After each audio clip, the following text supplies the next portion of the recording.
सास का घूंघट पार्ट 5। अब तक हमने देखा कि पंचायत के फैसले के अनुसार घर की सारी औरतें खंडहर में रह रही हैं। अब देविका के सामने सबसे बड़ी चुनौती ये है कि घर की औरतों को आत्मनिर्भर कैसे बनाया जाए। देविका ये सब सोच ही रही थी कि तभी उसकी नज़र मिट्टी के बर्तनों पर गई। अरे, ये इतने सुंदर सुंदर मिट्टी के बर्तन किसने बनाए हैं? ये बर्तन तो माँ जी और चाची जी ने बनाए हैं। अरे वाह, इतने सुंदर बर्तन तो मैंने आज तक नहीं देखे। माँ जी, चाची जी, आपने ये कहाँ से सीखा? अरे बहू, ये तो हम बचपन से बनाते आ रहे हैं। ये स्टील, पीतल और कांच के बर्तन तो अब चले हैं। पहले तो मिट्टी के बर्तन में ही लोग खाना खाते थे। ठीक है, तो हम दोबारा से मिट्टी के बर्तनों में लोगों को खाना खाना सिखाएंगे। वीना दीदी और सुजाता भाभी, आप दोनों बताओ, आप दोनों को क्या क्या आता है? मुझे तो खाना अच्छा बनाना आता है। बस खाना बनाने के अलावा मैंने कभी कुछ किया ही नहीं।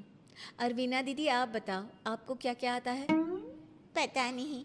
मैंने बचपन से यही सुना है कि लड़कियों को ये नहीं करना चाहिए, लड़कियों को वो नहीं करना चाहिए, इसलिए मैंने कभी कुछ किया ही नहीं। देविका, वीना को सिलाई, कढ़ाई और बुनाई बहुत अच्छी आती है। हाँ, आती तो है लेकिन बहुत अच्छी नहीं। बहुत अच्छी भी आ जाएगी। अब देविका और बाकी सभी औरतें गांव में सबके घर जाती हैं और गांव की सभी औरतों से मिलकर कहती हैं, भाभी जी, अगर आपको अपने या अपने घर वालों के लिए कपड़े सिलवाने हो तो आप मुझसे ही सिलवाना। बहन जी, मिट्टी का चूल्हा, बर्तन या मटका बनवाना हो तो मुझसे ही बनवाना। मैं और विमला दीदी आपके घर के सारे बर्तन बना देंगे। भाभी, आप कभी किसी काम में व्यस्त हो और खाना ना बना पाओ ना, तो आप मुझे बता देना। मैं आपके घर के लिए खाना बना दूंगी। वो क्या है ना, आप तो सारा दिन खेतों में काम करती हो और कभी कभी खाना भी नहीं बना पाती होंगी, इसलिए। इस तरह घर की औरतें जी जान से अपने अपने कामों में लग जाती है। धीरे धीरे उनका काम बढ़ जाता है और वो अपने खंडहर को ठीक करने में लग जाती हैं।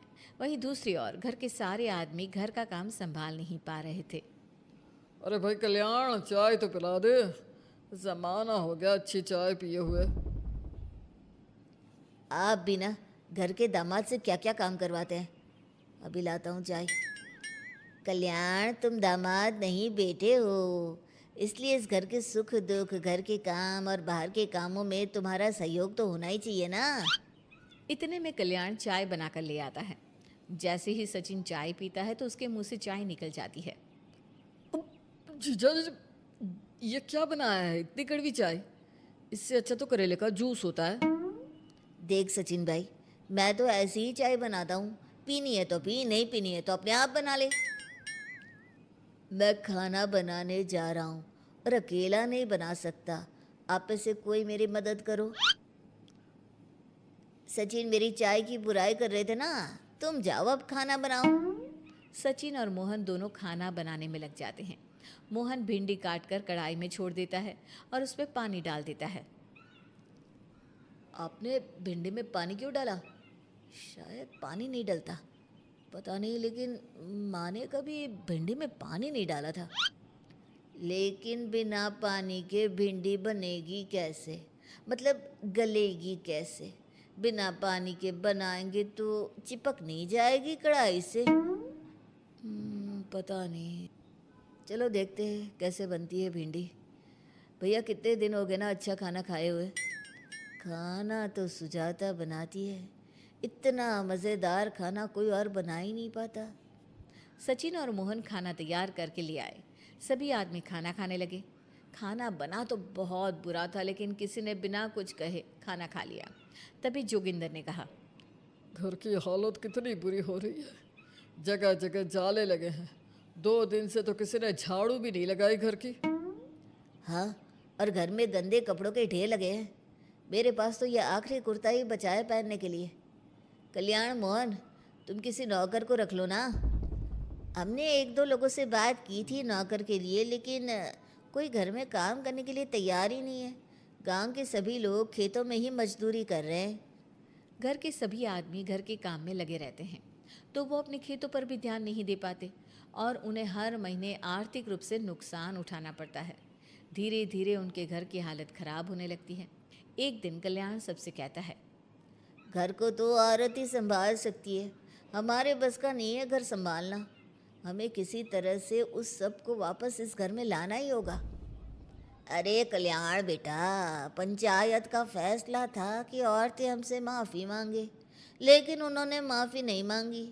अब हम उन्हें बुलाने गए तो उल्टा हमें ही अपनी अपनी पत्नियों से माफ़ी मांगनी पड़ेगी।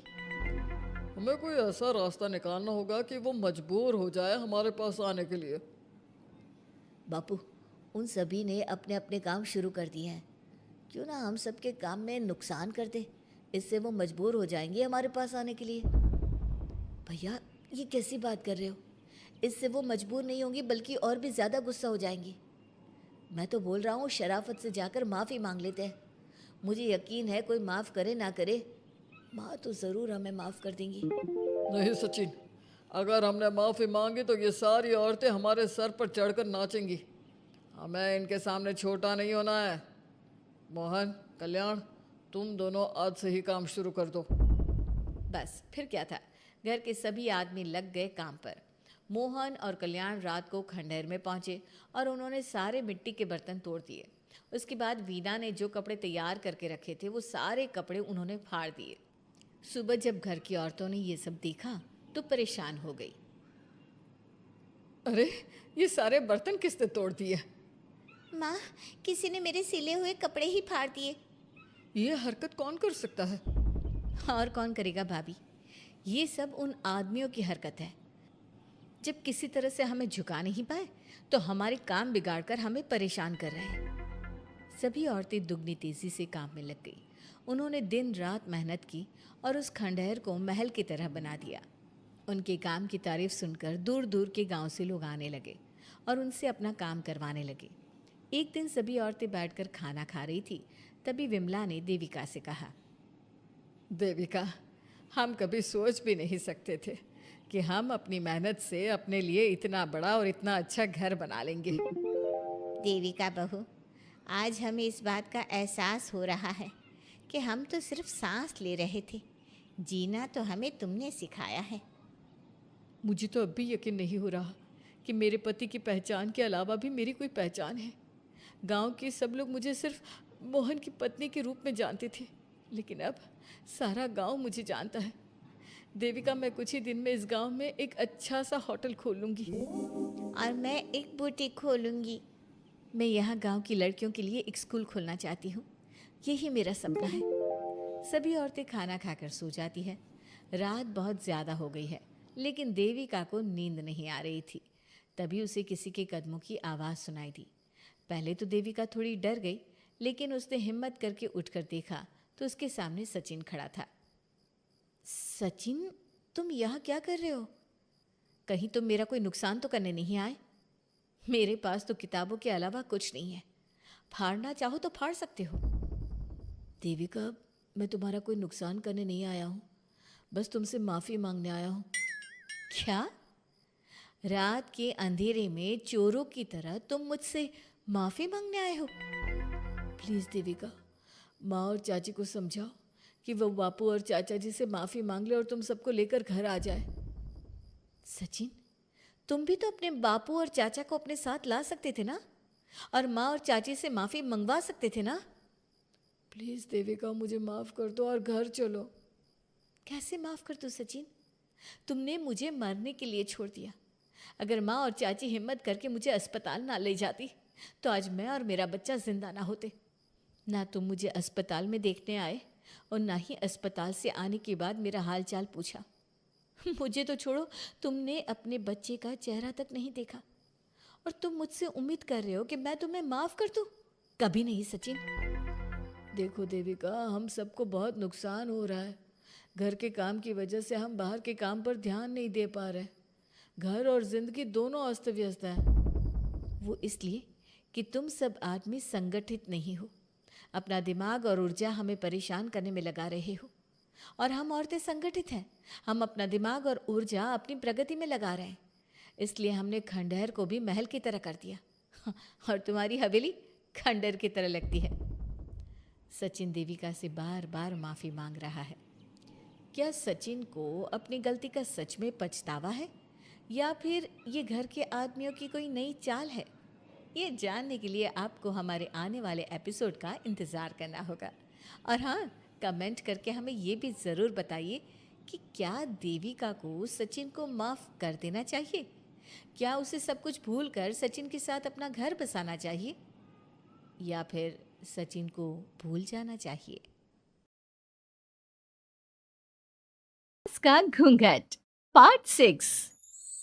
अब तक हमने देखा कि रात के अंधेरे में चुपके से सचिन देविका से माफी मांगने जाता है, लेकिन देविका कहती है, सचिन, मेरे लिए सबसे बड़ी चीज मेरा आत्मसम्मान है, इसलिए मैं तुम्हें माफ नहीं कर सकती। अब तुम यहां से जा सकते हो। देविका, एक बार मुझे मेरे बच्चे से तो मिलने दो। मैंने अभी तक उसे देखा भी नहीं है। कौन सा बच्चा सचिन?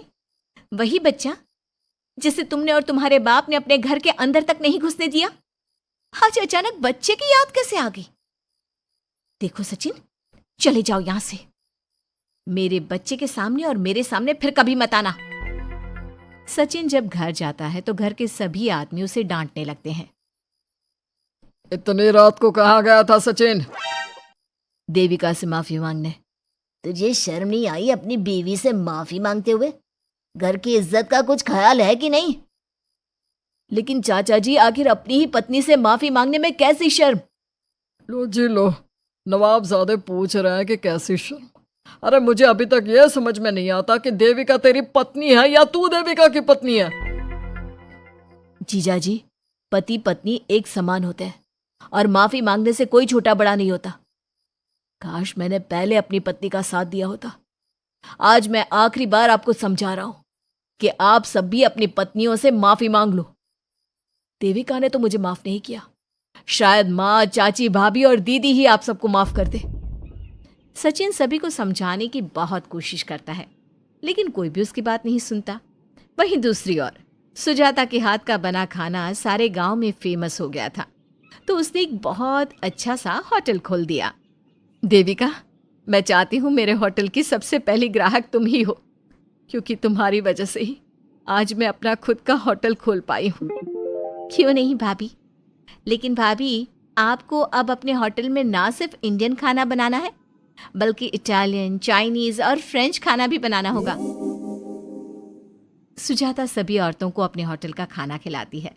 खाना खाने के बाद कम्मो कहती है, अरे बहू, इतना अच्छा खाना तो मैं भी नहीं बना सकती। तू तो वो हो गई, क्या कहते हैं उसे? मास्टर शेफ चाची जी। हाँ, मास्टर शेफ। बहू, अब तेरा होटल चलेगा नहीं बल्कि दौड़ेगा। हाँ बहू, तूने सच में खाना बहुत स्वादिष्ट बनाया है। अब वीना बेटी, तुझे क्या करना है? अपना बुटीक कब खोलेगी? माँ, कल ही कर देती हूँ। दुकान और सिलाई मशीनों का सारा काम हो गया है और वर्कर भी आ जाएंगे। तो ठीक है, फिर अच्छे काम के लिए देर नहीं करनी चाहिए। देविका, मैं चाहती हूँ कि मेरी दुकान का इनॉग्रेशन तुम करो। आखिर तुम्हारी वजह से तो मेरा बुटीक खुल रहा है। अगले दिन वीना भी अपना बुटीक खोल लेती है। उसका बुटीक भी चलने लगता है। माँ, आजकल ना कस्टमर ज़्यादा हो गए हैं। बुटीक में जो वर्कर है वो वर्कर कम पड़ रहे हैं। मुझे और वर्कर की ज़रूरत है। बेटी, गांव में तो तुझे कोई मिलने से रहा। अच्छे वर्कर तो शहर से ही मिलेंगे। हमें भी कुछ लोगों की ज़रूरत है जो हमारे बर्तन शहर ले जाकर बेच सके। देविका बहू, अब तू ही कुछ कर। ठीक है माँ जी, मैं अपने पापा से बात करती हूँ। वो अखबार में इश्तिहार दे देंगे तो कई वर्कर आ जाएंगे। कम्मो और विमला के बनाए बर्तन भी दूर दूर तक बिकने लगे। सभी औरतें देखते ही देखते बहुत फेमस हो गई। अब देविका ने गांव में अपना स्कूल भी खोल लिया। सभी गांव की लड़कियां स्कूल जाने लगी। एक दिन देविका ने सभी से कहा, माँ जी, मैंने स्कूल तो खोल लिया है और गांव की लगभग सारी लड़कियां भी आ रही हैं, लेकिन कल से आप सब भी आएंगी, गांव की सभी औरतों के साथ। देविका बहू, कैसी बात कर रही है तू? इस उम्र में हम स्कूल जाते हुए अच्छे लगेंगे क्या? माँ जी, पढ़ने की कोई उम्र नहीं होती और आप सबको मैंने कितना कुछ तो सिखा दिया है। अगर आप सब स्कूल पढ़ने आएंगी तो इससे गांव की सभी औरतों को हिम्मत मिलेगी। लेकिन बहू, अब हमें पढ़ने की क्या ज़रूरत? अब तो हम बूढ़े हो गए हैं। चाची जी, ज़रूरत है पढ़ने की, और पढ़ने की कोई उम्र नहीं होती। अब देविका लड़कियों को पढ़ाने के साथ साथ गांव की औरतों की शिक्षा पर भी ध्यान देने लगी। कुछ दिन में घर की सभी औरतों के बारे में राज्य के बड़े बड़े मंत्रियों को पता चला और वो सीधा उनके गांव उनसे मिलने पहुंचे। देविका जी, आपकी वजह से पूरे गांव का नाम रोशन हो गया है। जगह जगह आपके घर की सभी औरतों की तारीफ हो रही है। हाँ देविका जी, आप सभी के बारे में सुनकर हम अपने आप को रोक नहीं पाए और आपसे मिलने आ गए।